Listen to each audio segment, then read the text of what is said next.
Welcome to Full Scope, a podcast designed to analyze the games that we love, headlines of music, and the movies we can't forget. I'm your host, Windsor Burns, by my counterpart, Savon Morris. How's it going, man? It's going pretty good, man. How's everything? Going good, bro. And we're joined again by a special guest, Micaiah Albert, a good friend of the show, good friend of mine, a former college classmate. Thanks so much for being back on, man. Absolutely. Want to thank you, Wellington and Savon, both for having me back on. Excited for this week's episode. Yeah, definitely. And we have a lot of topics to get into for this episode.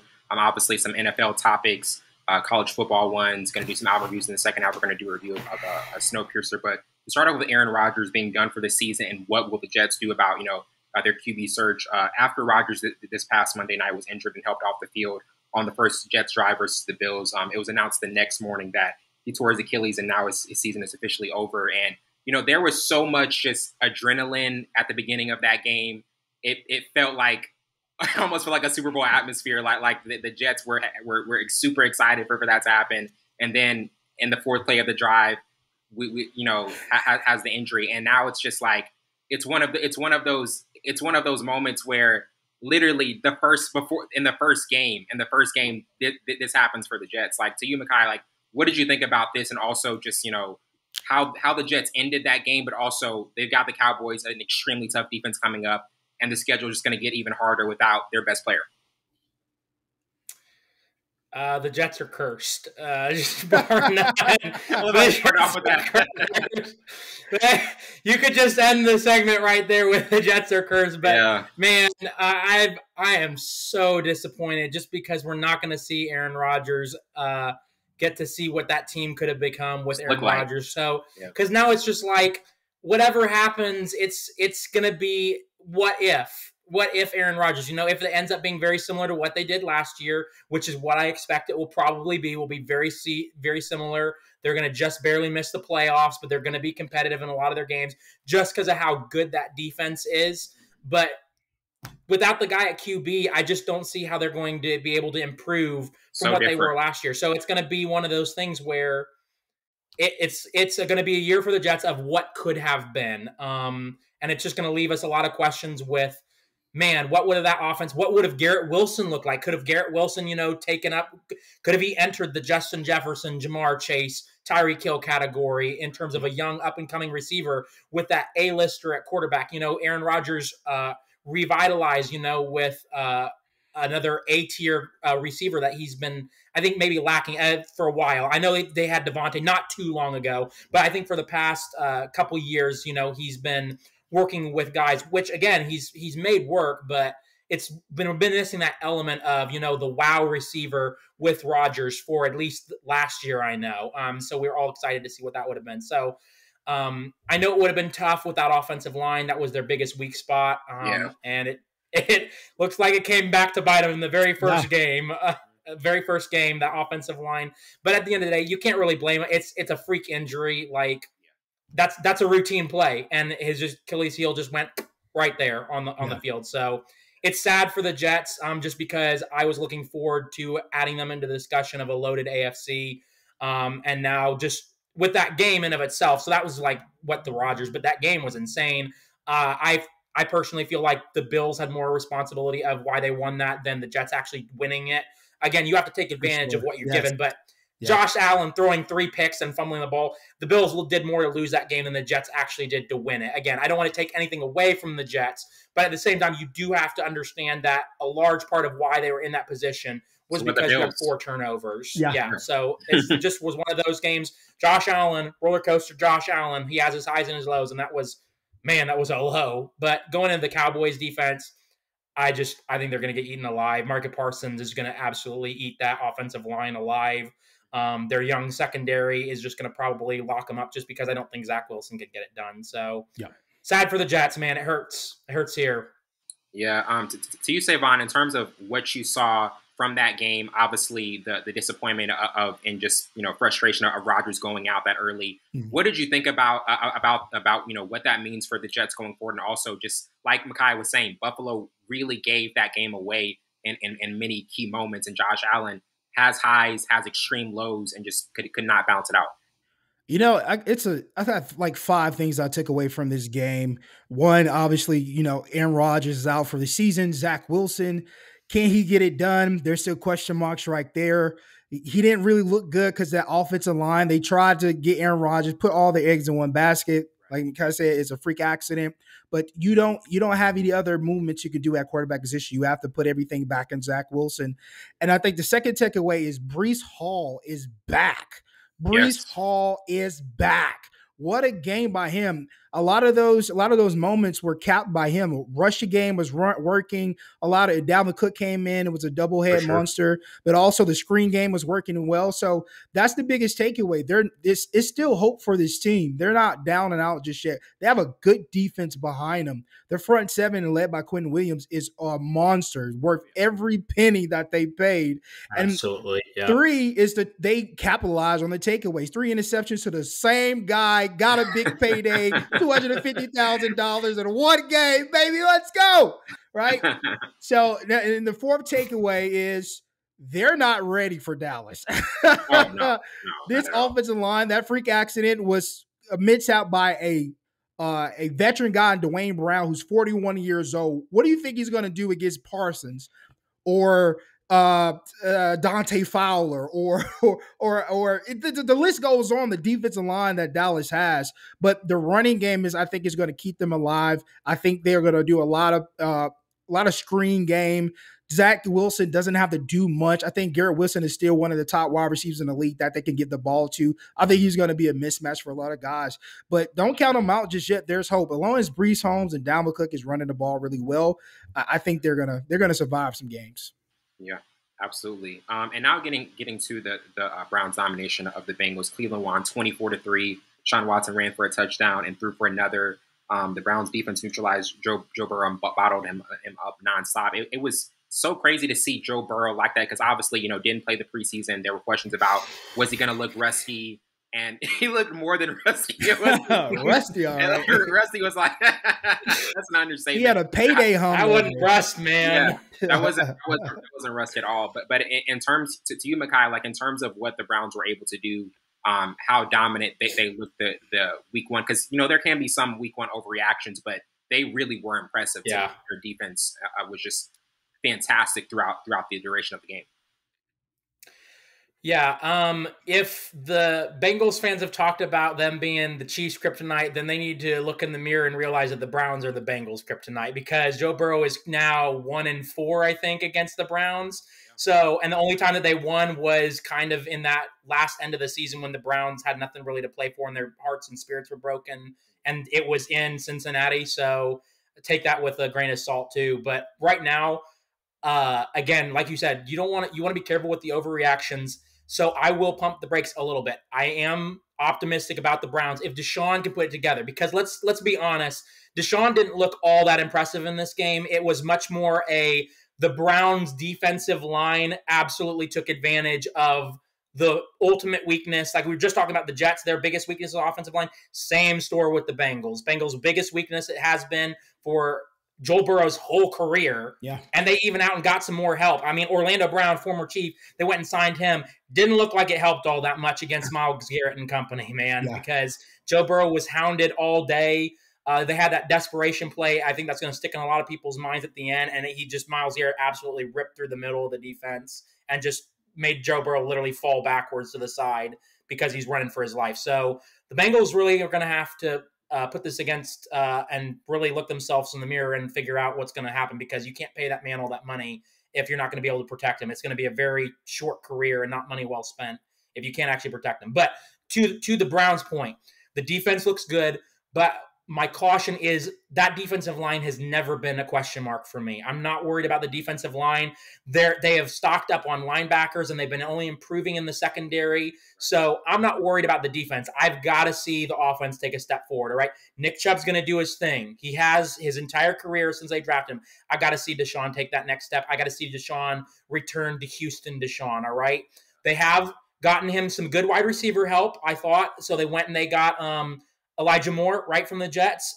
They still have Amari Cooper. Mm-hmm. I have questions about Amari Cooper, but he's still a solid guy, all right? So you've got two solid wide receivers. Njoku is great when he's healthy. And like we said, he's got a great running game. So he's got all the tools. He's got to put it together, all right? So optimistic, but I'm gonna hold my Browns are on the ascension until we see a little bit more. And a good test of that is coming up for them on Monday night against the Steelers. Because, I know we're not going to talk about it, but the Steelers didn't look great against the 49ers. But if the Browns beat up on the Bengals, the Steelers for sure, for the past 20 years, almost their entire existence, the Steelers own the Browns, all right? So I got to see it a little bit more against other opponents. Again, Bengals, great quality win, but I got to see it against even more quality wins moving forward before I give my rubber stamp of approval of them being in the dogfight for the AFC.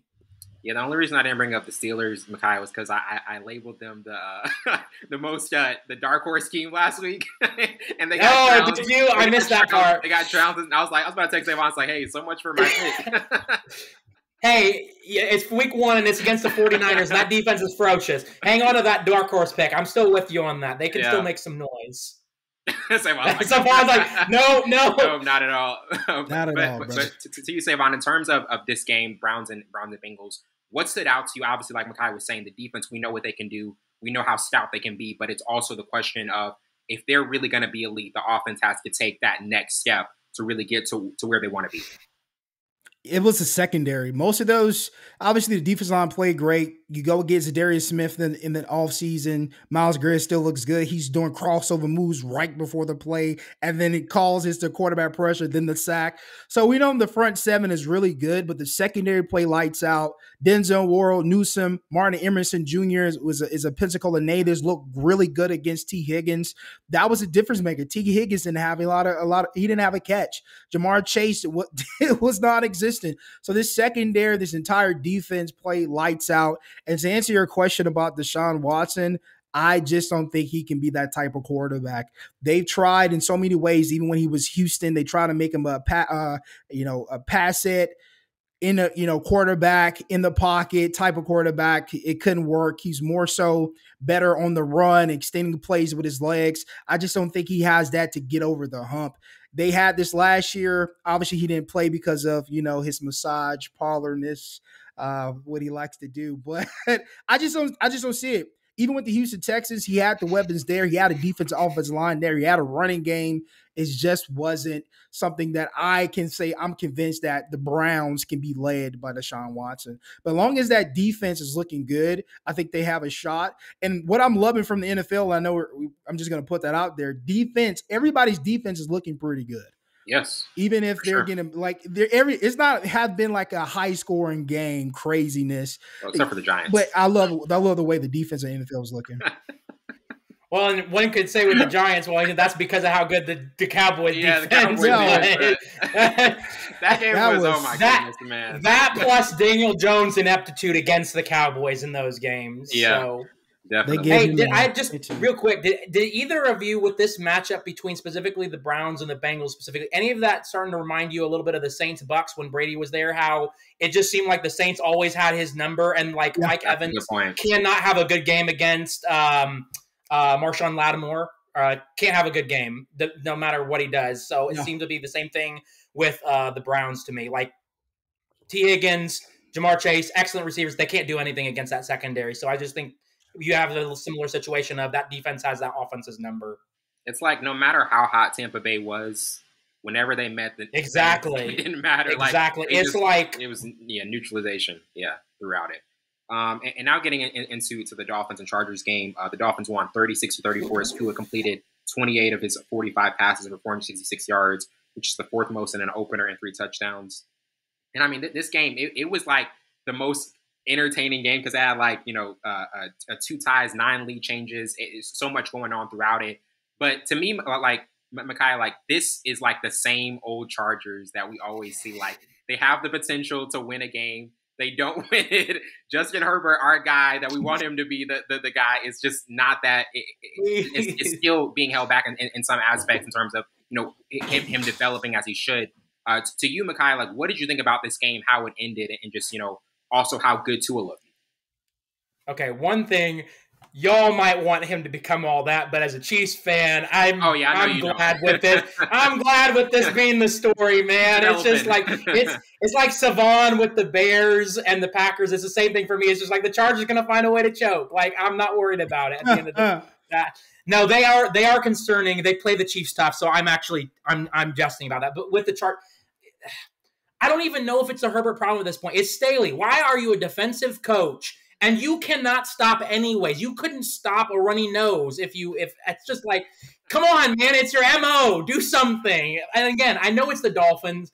I know that's Mike McDaniels, who comes from the Shanahan system. So high-flying offense, 2 really hard receivers to cover. They look like they had a great balanced running game, improved offensive line. Tua is accurate when he's healthy. So I know there's a lot, but can we get my man Justin Herbert a little bit of help on the other side of the ball with all those big names, Khalil Mack, Joey Bosa, Derwin James? Can we please do something for my man on the other side of the ball?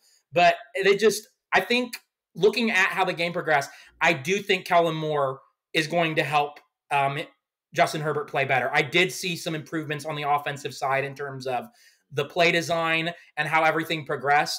I think their problems are just on the defensive side. They've got to figure out something on getting stops. They just cannot stop a runny nose in the middle of January to save their life. So they've got to rectify that. And Justin Herbert's got to win in the big spot. For all of me giving him all these outs, he made some key mistakes when you could have taken that step forward and maybe cinched up the game. And he didn't make them, and Tua did. So that was kind of the difference in the game. Yeah, absolutely. To you, Savon, what stood out to you in this game? Because like Micaiah was saying, there are some obvious changes that have to be made with the Chargers for them to get better. They had that game last year against Jacksonville with that 20-point lead in the playoffs, and it's just somehow find a way to blow it. Unbelievable. Yeah, unbelievable game. But what were some of your overall takeaways in this one? Yeah, I know everybody is talking about how Tyreek Hill and Jalen Waddle had a phenomenal game. Tua looked good. We've seen this last year. I'm not impressed because at some points they can't win ball games because their running game does not work. And Tua, if you give Tua 40, 50 throws a game, he's going to get tired. Eventually, that offensive line is going to break down like they always do every single year. They had Mostert. I know Mostert had 37 rushing yards. I know he's banged up a little bit with the knee injury, but that's their number 1 running back. And he had 11 attempts. I know they were throwing the ball really well. It's coming down to the wire, but you're going to go against a good secondary who's really good, who knows how to play Tyreek Hill, who knows how to go over top with the 2-man or 2-man under or cover 0, who's willing to do a lot of man, and they have a great rushing attack that Tua's not going to have all that time to get there. And obviously, we know Nick Bosa is very upset because some of the offensive linemen were offsides. I'm an offensive lineman. Buddy was definitely offsides. He was very upset, and that's kind of cheating. That's you're giving the offensive line the upper hand. But they didn't get to Tua. I think if you meet a team like the Chiefs, like the Green Bay Packers, like Dallas Cowboys, like the Jets, who have a great rushing, Tua's not going to have time to throw the ball. So the biggest takeaway is they're not running the ball efficiently enough, or can they run the ball efficiently enough? And then that's my biggest takeaway. I knew Jalen Waddle was going to have a good game. Knew Tyreek Hill was going to have a good game. His first game in the season. They're going to be the defense coordinator doesn't know what to throw at Tua just yet. We don't know what type of quarterback Tua is this Sunday or Thursday or Monday. Yeah. So Tua was on. He was spot on, but he's not consistent at the quarterback position. So this will wane just like last year. The running game has to work. And another thing, too, you saw in this game, he still can't throw it deep. He still can't throw it deep. Every play that Tyreek hit, every big play that you saw was a short or intermediate route that Tyreek just did his thing. Tyreek or Jalen just did their thing. He still can't throw it deep. The farthest he can throw, the farthest he can go is 15, 20 yards. So, I mean, it's just going to boil down to exactly like you said. They've got to figure out a balanced running attack. If they don't, then they're going to people are going to be like, go ahead, pass it all day because Tua's gonna sooner or later we're gonna get to him, and once we start to rattle him, then he's sunk. Yes, he's sunk. That's a great point. Because that's his problem. If you get to him, you're absolutely he's gonna break. I'm sorry, he's a glass mannequin doll at this point. If you took a lot of hits last year. Exactly. It's one of those things where I don't wish any ill against the guy. I'm not a big Alabama fan by any means, but I don't wish any ill against the guy. But it's just the fact of the matter. He can't stay healthy when you hit him. Yeah. Absolutely. And a large part, I think, credit to you, Savon, is because they don't have a rushing attack. No matter what they do, those running backs are basically pass catchers out of the backfield, which is why, for me personally, not just for fantasy reasons, but I'd like to see Devon Achane and see what he could do. He was really good at Texas A&M. I'd like to see what he could bring and move him down, especially since Mostert's always getting banged up. So I'd like to see what some young blood could do for them. Quarterback can't throw 50 times a game. Yeah. Nope, not that quarterback anyways. Not that quarterback. Definitely. And now getting into our next topic with the Packers and Bears game. Green Bay won 38-20 as Jordan Love threw for three touchdown passes. And Love completed 15 of 27 for 245 yards and posted a 123.2 rating. And this was an interesting game because obviously everybody wanted to see, how was Jordan Love going to do in this season opener. And the Packers looked really impressive in this opening game, obviously against the Bears. Some people had some high hopes for even what Justin Fields can do this particular season and his development. But to you, Micaiah, what did you think about this game and what the Packers were able to do, and also, how Jordan Love performed? I'm surprised you didn't kick this to the Savon first. I know he's not showing much emotion, but I know inside he's doing this and licking his chops over there. Long season, buddy. Long season. If you go back to some earlier episodes when the Packers were in the conference championship almost every January, Savon was like, I'm not gonna get excited. No, but that one against Tampa Bay, he was like, oh, we got it. Bro, I knew we were going to the Super Bowl. We did not show He's like, we got it, man. We got him. Freaking Kevin King. The 49ers one, though, bro. That's the one that hurts me the most for y'all. Bro, my brother's a Packers fan, and I was like, watching that. I'm like, you can't beat Jimmy G, and it's one TD. It's a bunch of – anyways, that's another day. Savon, that's in the past. This year's going to be different for you guys, okay? I'm gonna hype you out, my bro. Okay. With that being said, again, I'm trying to give my boy a little bit of hype up there. He looked good, okay? So I will say that he did look good in his first game. Now, similarly with what I said with the Browns is I got to see more, all right? So I want to see – because even though he looked good – I will say, again, he takes what the defense gave him, but a lot of his big plays that resulted very similarly with what we talked about with Tyreek and the Dolphins were the one big play that I saw both to Aaron Jones was the fake boot screen that Aaron Jones took for like 60 yards. Because I think he had 245, right, total yards, 45. If I remember correctly. So that was like a good 60 chunk. And then the other one was a slant that he took for another 4 yards. So right there's 100 of his passing yards on two basically busted play by the Bears. So he looked good. He did take what the defense gave him. I want to see him continue to do that against a little bit better defense than the Bears, because right now I don't think that the Bears are a very good defense. I think they're in that rebuilding mode, but it is a division rival. You took care of what you needed to do. You were on the road. You had a lot of question marks about you coming in, and he delivered, all right? So he did the plays that he was able to do. He took what the defense gave him, and he made the plays that he was supposed to make. And most importantly, as his first time starting, he didn't make any mistakes, all right? He was mistake-free, and that was the big thing. And I know that's Savon, what probably you and a lot of other Packers wanted to see, is make sure, hey, play mistake-free, all right? You've got a solid defense with the Packers still. The offensive line is going to give you time. Just don't make any boneheaded plays, and you're going to be fine, all right? So I think it'll be fun to see them against the Falcons this next week. I think they should handle business there. Bijan Robinson looks like a beast. But I think that Packers D is going to be able to do a number on them, force them to pass. And then I don't think Ritter's going to be able to get it done. And again, Falcons defense is not good enough. So the Packers, they look like they're in a good position, because I know you guys talked about it the last episode.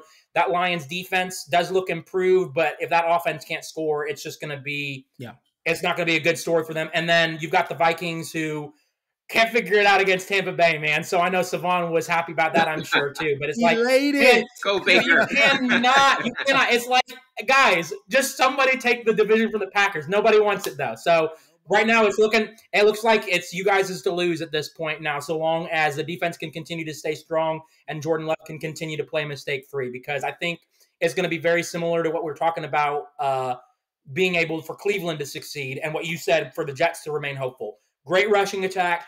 Unlike the Jets, I think still a good offensive line. All right. I don't know where they rank statistically this early in the season, but we know that Green Bay is always going to have a good offensive line. And then that defense just looks solid. If the secondary, the other key for them, secondary's got to stay healthy. We know that those guys can get banged up easily. Jair Alexander, excellent player, but he seems like he's been very injury prone. So we got to see those guys stay healthy. If all those things happen and stay true, Green Bay is looking really nice coming up this year. Yeah. Really nice. I like that. I like that. I like that. You're going to be A-okay, my friend. But to you, Savon, in terms of how that game played out, how Jordan Love looked in it, what were your thoughts on this season start for them, and just what they can build on going forward? Just a couple of takeaways for me, and I try not to be biased, but my expectation for Jordan Love is exactly what Micaiah said.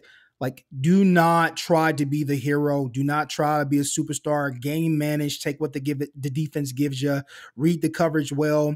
I think he was very poised in the pocket, even with that fumble, and then it ended up being to Hurst, who could have been a touchdown. But I love the poise. I love the leadership he had. The offensive line looked so good. Bakhtiari. We've been waiting for this moment. As good as he's ever been. 3 years, bro. So everything's coming to fruition. What surprised me is our young guys on the defensive line getting pressure. Hyatt was a big one. Von Jess looked really good, especially running after Justin Fields. But I think we did a great job on the defensive front, holding Justin Fields to just limit those limitations. But I hate this for the Bears. Do not make Justin Fields what he is not. He's not a pocket quarterback. No, your offensive line is not made for him to be a quarterback. Yes. The running game. We stopped their running game. The running came from Justin Fields extending the play after being shambled in the pocket. You don't have the offensive line for him to be, once again, a pocket quarterback. So there's a lot of takeaways from Green Bay, but I'm putting a lot of red flags for the Bears. The defense, all the money that they did, they got a couple new guys, did not pan out. The hustle's not there. The fire is not there. They just look like they're just, taking a paycheck. So there's a lot of red flags for the Bears, but Green Bay looks good right now. Like Micaiah said, I'm wanting to see a little bit more. I like us against the Falcons. Our schedule was pretty hectic. We got the Chiefs. Oh my God, that's going to be a good one. That's always a good one. We got the 49ers again. That's always a good one. We got a bunch of guys on us. So I'm not happy just yet. I'm just glad he did the right things, and he looks good so far. And on your Bears point, if they're going to pay for a trade for DJ Moore, use him. What did you trade him for if the man's going to have, 43 yards and that's it? What are you doing, man? Like, why is Darnell Mooney still the leading receiver? You traded for him for a reason. Use him. And you hit the nail on the head, too. Why are you trying to make him a pocket passer? That's not why he was flashing. That's not why he was successful last year. Let him roll out. Let him run. He's a dual threat for that way. The defense has to respect the run, and that opens up the passing game, which then you could use DJ Moore in the deep passing game, which is what Justin Fields was good at last year. Cha-ching. It makes no sense. It makes no sense. What is it? Party interruption when they do the ding? Oh, yeah. Great point. Great point. But before we move on, we have to mention Micaiah, Chiefs at Jacksonville. What are your thoughts after? I mean, obviously, we mentioned with what the Lions did. We don't feel like they can sustain that long term. But what do you think about? He's just getting geared up. how do you feel about this team and them heading into Jacksonville week 2? Could we not have had someone other than Jacksonville after that humiliating loss, man? No, but actually, I say that just because I would love to beat up on somebody, but. Honestly, I think that the Chiefs need someone that will actually challenge them, because part of that game was missing Travis Kelce. Part of that game was the wide receivers dropping things. But I also think part of that game was Mahomes looked a little checked out. All right, I talked with some of my other friends that watched the game. Mahomes was off on a couple of the plays that he should have been on. All right, so again, the main blame goes to the wide receivers, but he was off on a couple of plays where I was just, as a fan, there were some balls, Savon, that were like into triple-double coverage. It's like, why are you throwing? Like, I understand. He was running for his life. Yeah. Well, okay, well then in that case, like, why is the Lions' defensive line making that offensive line that's supposed to be top 5? I thought we were going to talk about this game, because that's another thing. Hutchinson was, that's true. Like, there's no reason that one dude should be wrecking an offensive line, bro. Like, he's offensive line coach got it. I mean, he is a monster, but still, one dude shouldn't be wrecking a whole offensive line. Aaron Donald, anyways, there's a couple guys. So I mean, if we're going to talk about him like that, then yeah, maybe. He's definitely in that. For sure, I need to see a little bit more, but he sure seems on that trajectory for sure. But every play he was back there. Every play he started to get gassed in the fourth quarter. That's my one concern for him is I'm not sure he has Aaron Donald's motor yet. That's the key is because he started to look gassed in the fourth quarter. But anyways, neither here nor there. The thing with the Jags, I'm excited for this rematch from last year. Again, that's where Mahomes got his ankle tweaked. Henne pulled his magic again. So, forever. Thank you, Chad Henne. Anything is possible. Exactly. You already know, Wellington.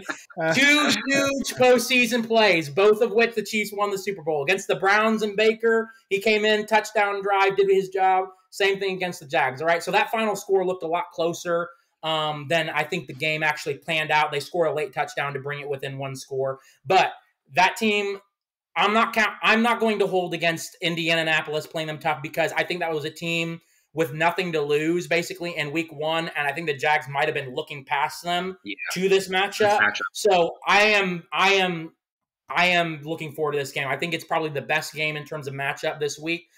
Because Trevor Lawrence is that dude, okay? I think he is on that trajectory to where you have to throw out year one. Year one does it's like Peyton Manning's first year. Doesn't count, okay? That was a horrible coaching situation. You can't, I mean, it goes on his record, but you can't actually legitimately think we got to worry about, Trevor Lawrence turning into that guy. No, that was a horrible offensive situation. They still didn't have the pieces, and the coaching situation was absolutely terrible. So I was actually a big proponent of them coming and getting Doug Peterson. Didn't really understand why the Eagles cut him loose. Super Bowl winning coach, Andy Reid coaching tree. So he's exactly what the doctor ordered for Trevor Lawrence. And that offense with Calvin Ridley, ooh boy, that looked like a great pickup for them because he went off in that game. So I'm expecting a lot of fireworks, very similar to that Dolphins-Chargers game that we're going to see. Just because I think both offenses are so skilled at getting the ball into their playmakers' hands. The things that I would watch for if I'm a Chiefs fan, again, all right, what's Travis Kelce going to look like, all right? Is he going to look like normal Travis, or are we going to see that he's a little bit hampered with this game? If he's hampered, I'm going to start sweating because that means then I got to worry about those wide receivers making plays again. And after last week, I would rather not trust on that again. But at the same time, they got to make their step up. So I'm hoping that Kelce being infused back into that offense will help those wide receivers. I'm going to chalk it up to those wide receivers were not ready for the moment without Kelce. I think that they will improve. I'm not sure how quickly. I'm not sure how quickly, but they have to improve. All right, I have no other choice other than a Chiefs fan to believe that they have to improve. Otherwise, the Chiefs are going to be hosed because you can't just rely on one guy. As special as that one guy is, you can't rely on that. So for the Chiefs, Travis Kelce, how does he look? And then Chris Jones. All right, Chris Jones. They look good like they were without him, but we could sure use an extra added infused pass rush. So how does Chris Jones look after all that time sitting out for them? And then Jacksonville, can they go toe-to-toe again with Mahomes and company, stay mistake-free? I think the team that makes the fewest mistakes in the turnover category is the team that wins this game. For sure. And I'm moving on to college football with Texas' win versus Alabama and also thoughts on how good they can be. Texas won 34-24 on the road. Quinn Ewers went 24 of 38 and had 349 yards. Plus, Jatavian Sanders had 5 catches for 114 yards. And it was interesting because last year, me and Savon mentioned, that was a back-and-forth game. But the difference was, Bryce Young, he led them on that drive. They were able to have a strong end to win that game. But this game, I mean, it was Texas defense kept pressuring them. They kept adding on pressure, and Quinn Ewers was just a star in this game. So you, Micaiah, what were your thoughts on this game, and also what Texas can do going forward? Texas is back, baby. All right, I think Texas is back. They look good. That defensive line. If you can go to again, I know that Alabama is not the top dog anymore because of what Georgia's been able to do, and Michigan starting on the up and coming, but still. They have all the guys that they need on that offensive line. And for that defensive line to hound the quarterback, the way they were able to, looked very impressive. The secondary played well. Now, My one hesitancy with them is that quarterback gave them a lot, okay? Because Monroe, right? I'm pretty sure it's Milroe. Milroe. The dude took off every time the ball was snapped. It's like he wouldn't stay in the pocket every time the ball was snapped. He was looking to take off. It's like, man, you got to stay for at least a couple seconds, see what can develop. But to Texas's credit, where you can credit Texas, is I think they were the ones that were causing a lot of that pressure. So that's what this game really boiled down to is Quinn Ewers didn't make the mistakes that Milroe did because I think Milroe had those two boneheaded – he just predetermined his read. That's what you can chalk up those two interceptions to. He predetermined his read, threw them, didn't see the dude just sitting there in the flat on the first one, and then the corner just came over, or the safety just came down on the other one and just cut off the route and just took it back. So that was the difference ultimately in the game, along with just Texas looked really balanced, all right? Bijan Robinson was a huge part of their offense last year, but it doesn't look like they missed too much of a beat without him. So the rushing attacks look balanced. The passing attack looks balanced. So long as Quinn can continue to be that guy, I think Texas is poised for a really good season. I would say Alabama can take some heart because I'm not sure many teams can do to Alabama what Texas was able to do to Alabama in that game. I'm still concerned for the QB situation, but I'm not sure that there are going to be many teams that they go up against on their side of the SEC that are going to be able to defensively do what Texas did to Alabama. So I'm not going to bury Alabama yet, not just because of that, and also because I'm not burying Nick Saban, all right? It's like Belichick in his heyday. You don't bury them no matter what you do, all right? So they're always going to have a chance. So, but Texas looked good. Texas looked legit. Yeah, and that's exactly what I think. I feel as though Alabama will still have a chance in the SEC, but this game was definitely one that's going to be a big concern. Yeah, going down the line, even if they try to get an SEC championship. All the other major players on their side in the West all have a non-conference loss like they did. LSU lost to Florida State, and Texas A&M lost to Miami. And Alabama lost to Texas. And out of those three losses, Alabama is going to look the best at the end of the year because I think Texas is going to finish the best out of Miami, well, except for Florida State. That's going to be the trick. Florida State and Texas is going to be where I think the battle is for the best loss. But losing to Texas, I think, will be a better loss than losing to Miami at the end of the year. Definitely. To you, Savon, what were your takeaways from this game? Obviously, this was the takeaway is going to be that, Texas with Quinn Ewers' performance was phenomenal.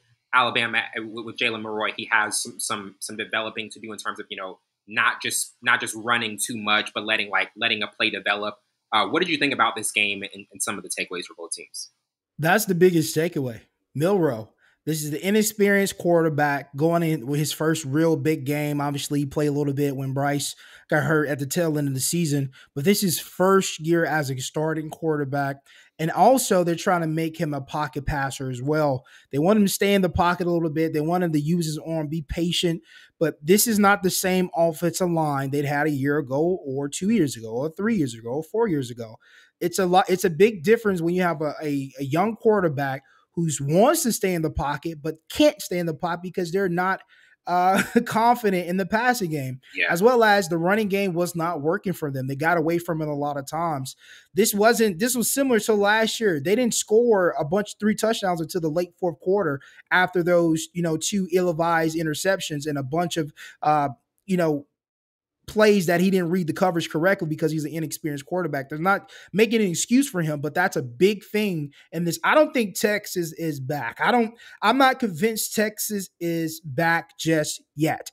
They didn't wait until the late fourth quarter to score. Obviously, you're capitalizing on some miscues from a young quarterback, but this is a 10-9 game season where you're going to face a bunch of other teams. I don't think Ewers can be that type of quarterback that's consistent throughout the year. He had a lot of bumps in the road last year. We thought he was going to be that guy, thought he's going to be clean, and they got some tough games last year. I watched like 5 games before the season start on ESPNU, top 25 games because they came down to the wire. Yeah. So there's a lot of still question marks for myself, but this is not the same Alabama defense, Alabama offense that I saw a year ago. This is not the same team I heard about in the preseason saying they're out for blood.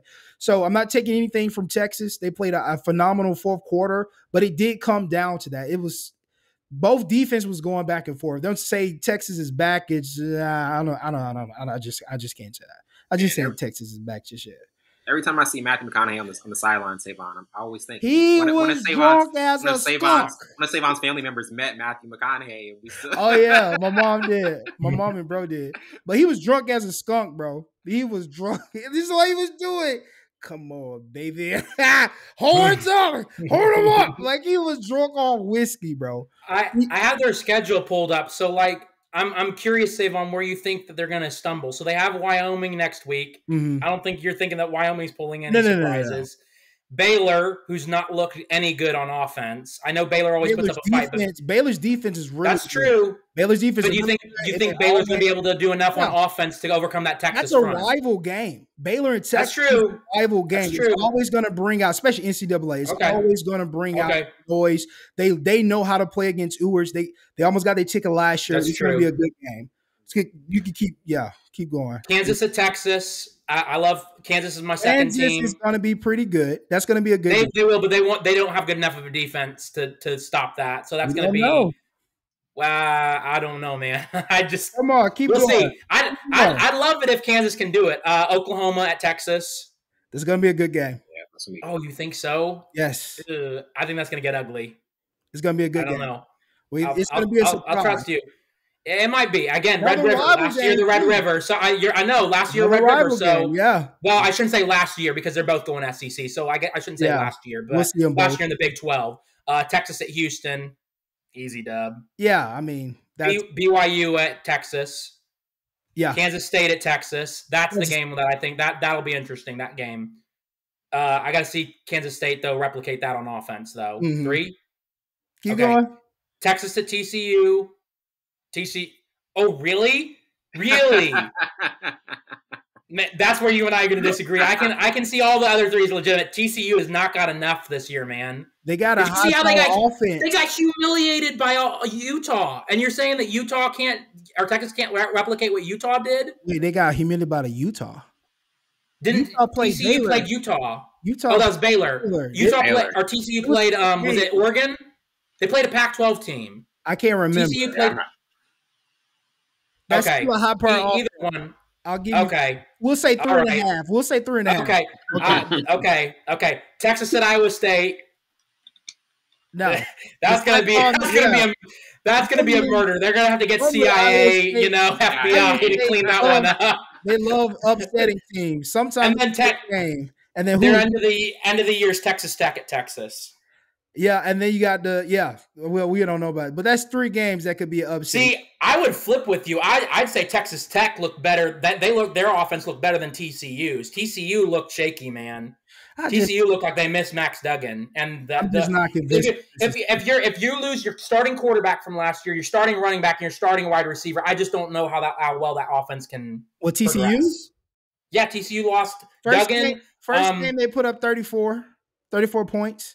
Right? Was it 34? Really? Yeah, it was. I gotta check. I gotta check, man, because I thought they got blown out against Colorado. No, it was a tough game.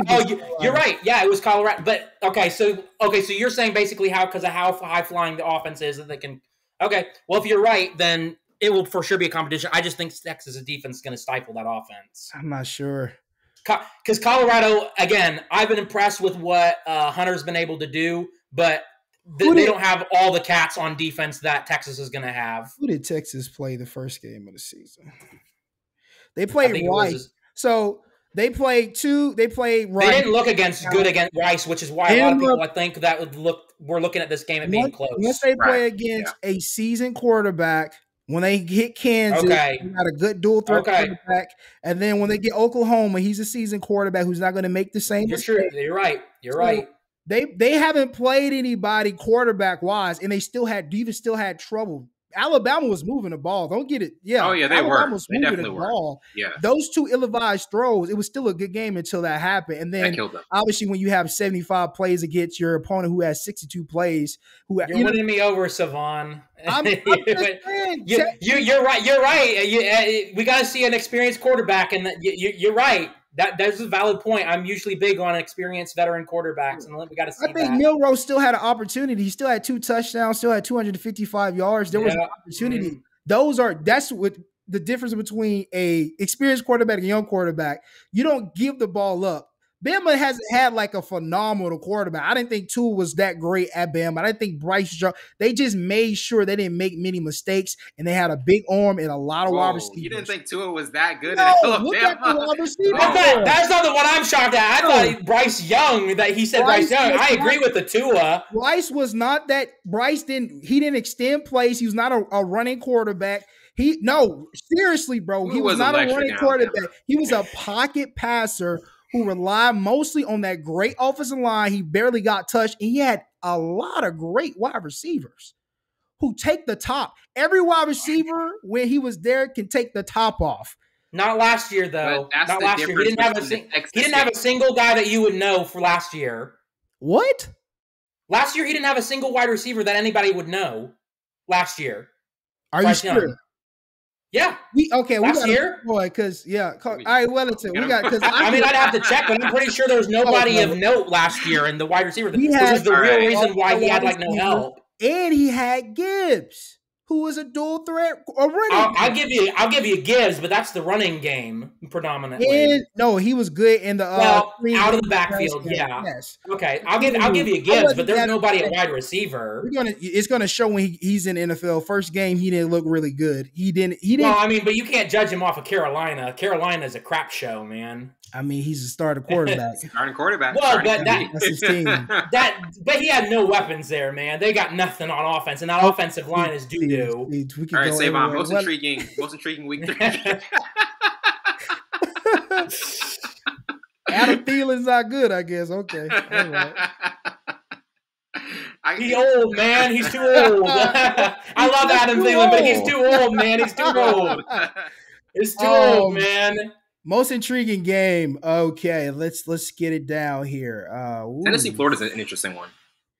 Yeah, we're talking college. I'm biased, so I didn't want to say that. You know what? I'm gonna keep saying it. Colorado State.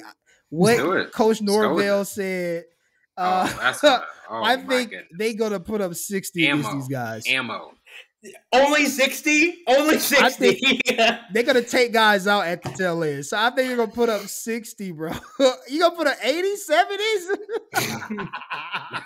A video game. Nah, we're not doing video game. Yeah, I think that's going to be the most intriguing, how they come out, how they, answer this personal. Because if you look, I saw a post, like 7 posts of screenshots of Coach Norvell with a hat on in every interview last year. Man. Receipts are kept. At all times. But no, that's the one. Obviously, you got Tennessee and Florida. I'm hoping that we don't make many mistakes. I think we match up decently well with them. I think that we can stop their running game. Wide receiver wise, I think they have the upper hand, but I'm hoping our front seven gets there because we send a lot of blitz. Same thing with Tennessee. Tennessee's defense looks really well. This is our first SEC team. It's the East rival, so I'm excited. I'm excited what's gonna happen. I'm nervous though. I gotta lie. I'm very. I understand. That QB situation for Florida looks ugly, Savon. I don't know, man. Nah, bro. First game, he didn't have any. He didn't have any interceptions. He had, I think, 2 touchdowns. He had 300 passing yards. He looked well. Offensive line broke down a lot of plays. We can't do anything with offensive line. I don't fault him for it. He played a clean game. He did look good, but I just don't know about a guy that Wisconsin let walk. I don't know if you want Wisconsin scraps. I think he's a Cal Trask type quarterback. When Cal Trask was there, he wasn't a flashy guy. Cal Trask was a game manager who didn't make mistakes. He did look better than any time he did it all last season with Wisconsin. I will give you that. Yes. But that offensive line is doo-doo, bro. They got to give him some time. Yes, they got to give him some time. That's why I'm nervous. Yeah. I'm nervous. I mean, you're right. You guys have got the better of them most of that history, except for last year. But we haven't lost in the swamp against them. Yeah, we haven't lost in the swamp against them. So I hope we get to I think that's going to be a contentious game. Yeah. I'm looking at a couple. Honorable mentions goes to Georgia and South Carolina. I want to see what Georgia can do against another SEC team. I have faith in them, but I want to see what their young new QB can do against another SEC school. It's going to be a blowout. Probably so. Yeah. That's why it's my honorable mention and not my game that I'm actually. The other one I was looking at was possibly, what was the other one I was looking at? Sorry. I don't know what the other one. I think it was the Tennesse-Florida. Yeah, it was Tennesse-Florida. But the one that I thought stuck out in my mind the most was the border rivalry with Kansas State and Missouri. If I got to go home, all right. So I think that'll be a good game just because you can't count it out an SEC school. Kansas State definitely has looked legit for sure last year, and this year looks like they are not missed a step. But again, it's a rivalry because of across state. It's not as big as Kansas, Missouri is, but it's still Kansas State, Missouri. So you're going to have that rivalry going on, and it's at Missouri. All right. So that place gets crazy when you're in Missouri there and Columbia. But they have I'm trying to remember their quarterback. Missouri has a veteran quarterback still there. So I think that's expected to look like a close game.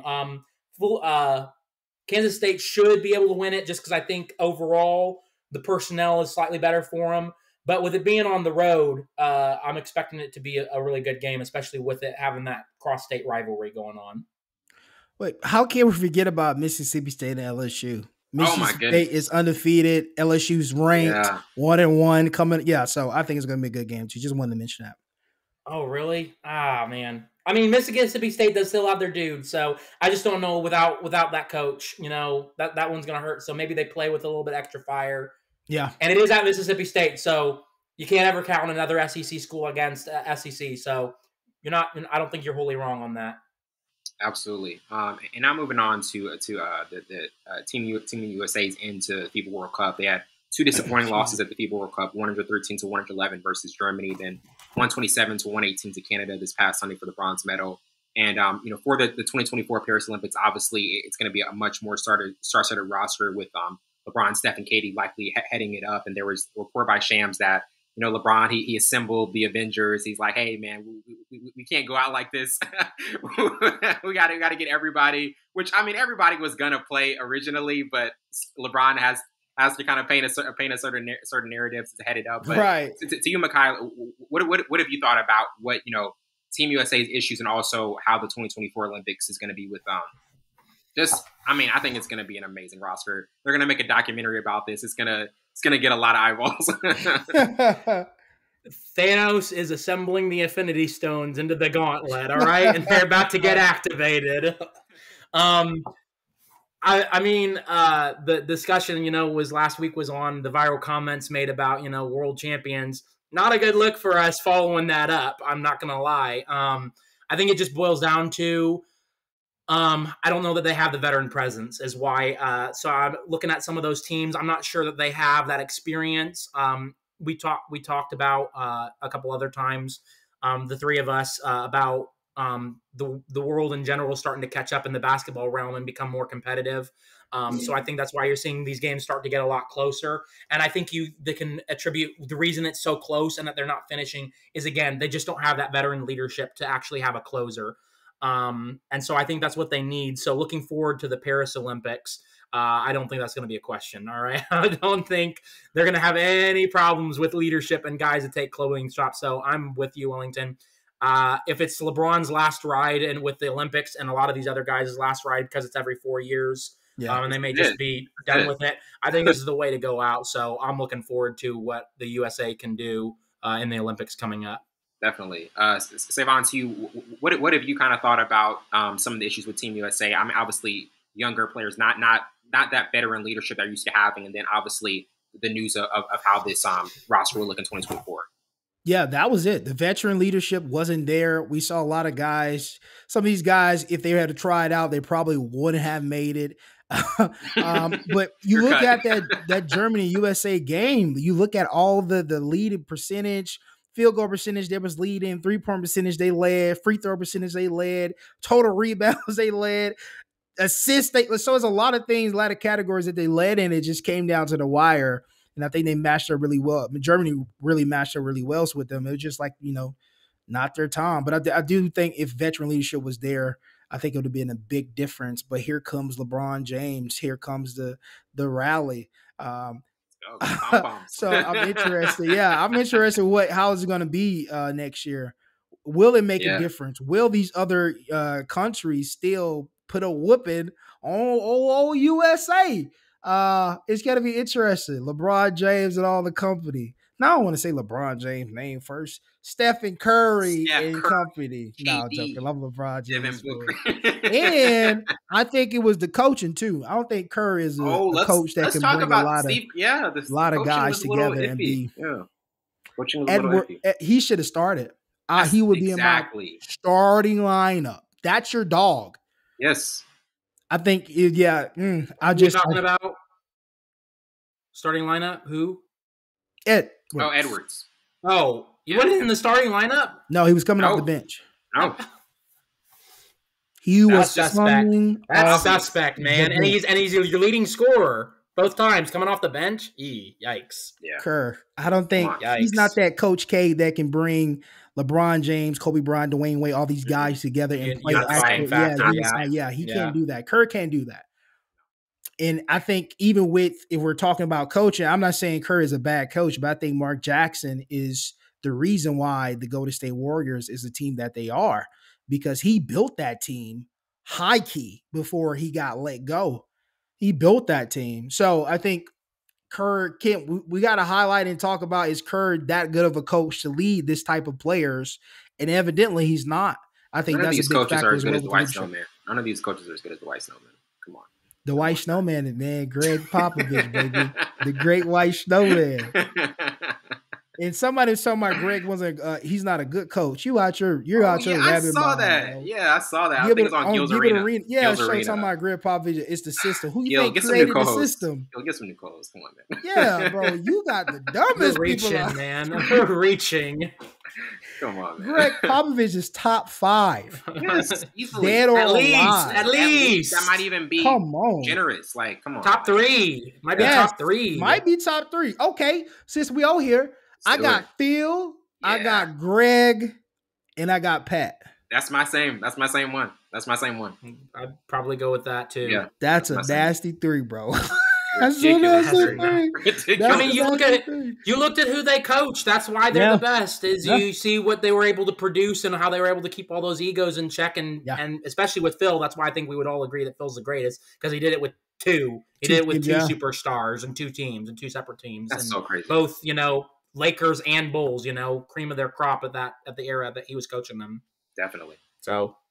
And now getting to our last topic with Coco Gauff's historic U.S. Open win and obviously her bright future. Gauff won her first major title on Saturday at the U.S. Open with a 2-6, 6-3, 6-2 victory over Arina in front of a packed crowd at Arthur Ashe Stadium. And she's the youngest American to win the U.S. Open since Serena Williams in 1999 and the first woman to win the title in New York after dropping the first 7-3 matches. To you, Micaiah, it's so interesting to see younger athletes, because we're seeing there's certain athletes that are kind of phasing out, but now we're seeing the next crop of athletes come up, and she's obviously going to be a face in tennis. What did you think about her success and obviously the story that she's carrying now? I love it. It's one of those things where, and again, I'm not a big tennis guy, but it was fun to see her story and her success, becoming on the steps of, becoming maybe the next Serena or Venus with, her start. Again, you can't say that right now, but because, that's she's only 19 though. So, to do that at 19, it's impressive no matter what she becomes. So to win a Grand Slam, a US Open at 19, that's just wow, man. And to do it and with the passion that she did, and all the different opponents that she was able to go up, the varied styles, and to come out on top, absolutely impressive. And just another great, another great one in the chamber to see a young athlete succeed at this level. Especially, I think we can all agree, it's fun to see young athletes come in. It's what we really enjoy as sports fans, seeing the young guys, exactly, the generational talents come out of, college and American sports, or start really young, I think of all the success that we saw out of the women's gymnast teams in the Olympics, and all those young girls absolutely, go get it and take home gold. Michael Phelps, when he started out super young, and his trek to greatness. It's always exciting seeing an origin story, and we might be seeing the origin story for Coco and what she can do from here on out. Definitely. And Savon, to you, in terms of this moment for her, obviously, like Micaiah said, it's an origin story. It's so impressive to see. It's so exciting to see when a star is going to like really have their start and go on a run. What have you thought about her success and obviously just the potential she can have even going forward? Yeah, like I said, I love the story. Love what she accomplished at 19 years old. But then that wanes a little bit. And you realize she's 19 years old. Can she keep that consistency? So you just look at what Serena Williams was able to do at that young age and be one of the greatest tennis players ever.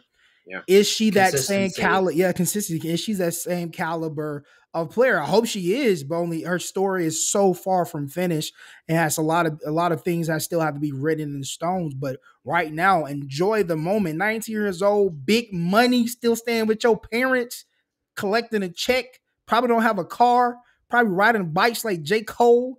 So live in the moment. I love it, man. So the sky's the limit for her. Sky's the limit for her. I'm not a big tennis guy either. What's the other who dates Corday? The other girl. Naomi Osaka. Naomi Osaka. Osaka. Okay. Yeah. So that I feel like I hope this.